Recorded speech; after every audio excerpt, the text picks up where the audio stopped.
Hello everyone and welcome to my micro-teach lesson.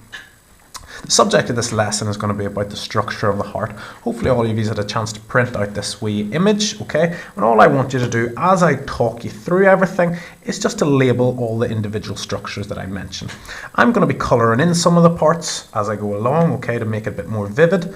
But as long as you just label them and listen and make notes as you go along, then we'll be fine, okay? There will be a wee quiz at the end, okay? No pressure, but that's fine. So the first thing I'm colouring in here is known as the myocardium, and I'll write that out beside it in a second.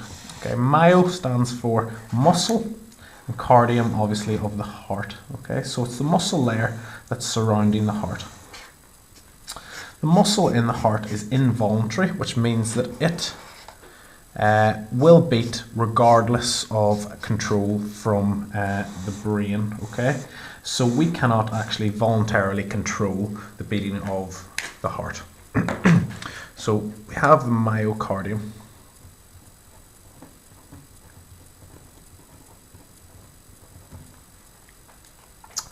Okay, so we have the outside structure of the heart, but we need to get blood into it, okay? So the area where the blood comes in is through this large vein here.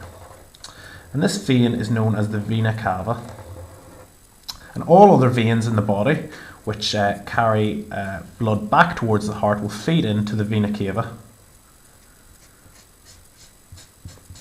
Vena cava carries this blood, but it's deoxygenated, which means that there's no oxygen in this blood, or very little oxygen. So it needs to go back to the heart so that it can go get pumped in another cycle, get reoxygenated, and then go around again.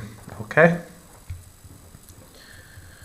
And once it arrives at the heart, it goes into the first chamber.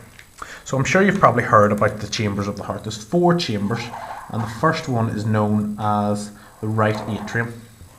So the right atrium is this top chamber that I'm colouring in here, and it receives the blood from the vena cava.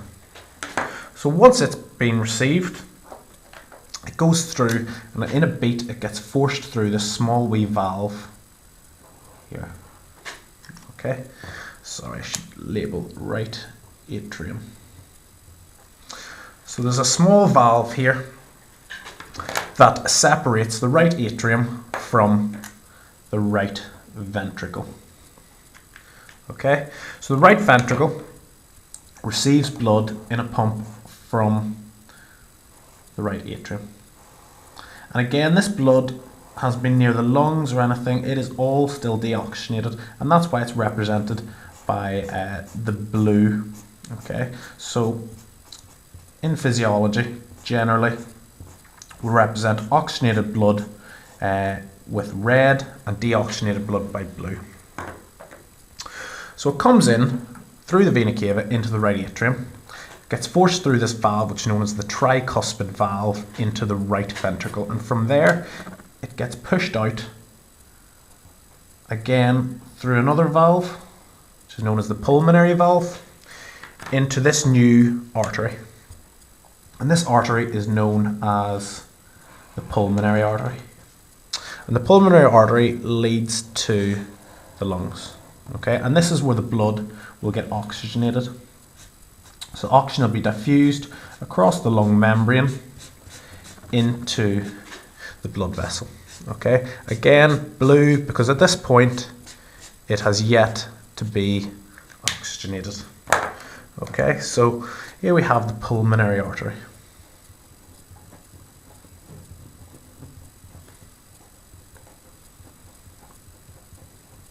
After we reach the lungs, okay, the pulmonary artery will be oxygenated, the blood in the artery, that is, and it'll be returned back to the heart. And it returns back to the heart through the pulmonary vein. Okay, and again, as I said, we represent this, any blood vessel that's carrying oxygenated blood, with a nice red colour. So So this pulmonary vein coming from the lungs leads into another atrium, okay, and this is known as the left atrium. And has a similar function to the right. It's accepting blood from a vein, so from away from the heart, and its role is just to accept it and pass it on down into the next section. Okay, so the left atrium, and we're going to pass it down into the left ventricle. Okay, and again it goes through another wee valve known as the bicuspid valve into this lower ventricle. Alright, so we have this thick layer of muscle surrounding the left ventricle.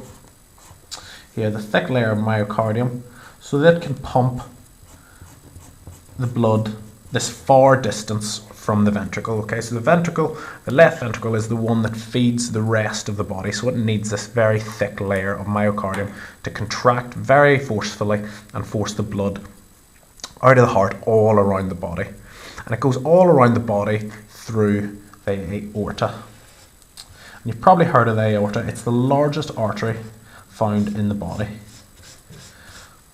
Okay, and we see here at the top, it branches off obviously into all the other smaller arteries, which will then feed all the major organs or major muscles throughout the body. So it'll go to your head, your arms, your legs, and deviate up. Okay, and once more we have this valve, okay, and this valve again prevents a backflow of blood through back into the ventricle. Okay, that's what we don't want to happen. And that's the aorta. Okay, and that essentially is the major structures of the heart and the flow of the blood through the vena cava into the right atrium, right ventricle, out through the pulmonary artery, up to the lungs, back into the heart through the pulmonary vein, left atrium, left ventricle, and then out all around the body in the aorta. Okay, hopefully you enjoyed this very, very brief wee lesson. Okay, and there's a wee quiz now as well. All right, thank you.